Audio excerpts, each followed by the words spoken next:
neša? Pieno. O čia ką tokius turim? Lapai. Lapai yra. O ką aš čia turiu toj juodoj dėžutėj?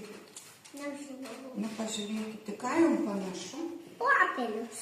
Popierius, taip. Į ką dar panašu? Atnešiu kitiem vaikam pažiūrėti. Į ką čia panašu tokie?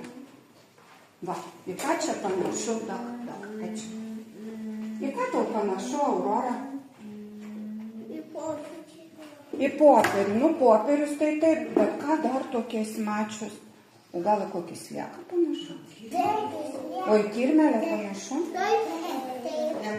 Bet popierinę, ne? Vaikai, o jūs bijo tokio popierinio kirmelio? Aš jums duosiu dabar. Tau kirmelis. Tau kirmelis. Nepačiupinėkite, ar kanda kirmelis? Ne. Vaikai, čia popierinis? Ar popierinis? Jo gaila, ar jis tikras, kaip tau atrodo? Netikras. Netikras. Bet nesikvalio. Taip, dabar vaikai duosiu jums patuokį. Reikės pasisemti vandenuko.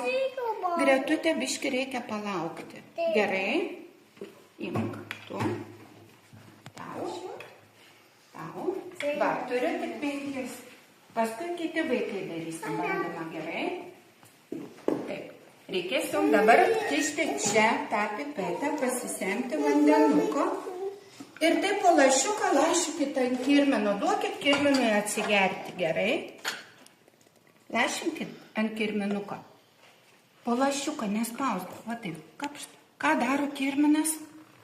Plaukia. Plaukia. Ką dar daro? Pabiški paspausk tą balionėlį, pabiški. Nedaug. Po vieną lašiuką. Ką daro kirminėlis? Ar juda kirminas? Gerai. Ko šiandien nejuda? Aurora, o tu pažiūrėk į savo kirminuką. Ar jam pasikeitė spalva? Pasikeitė. Kokia dabar jo spalva? Judama. O kokia prieš tai buvo? Balta. O šaunuolė. O tai kodėl pasikeitė spalva? Nes į vandenį reikėtų nupurškiant tą kirminą. Taip, nes nupurškiam su vandeniu ir pasikeitė spalva.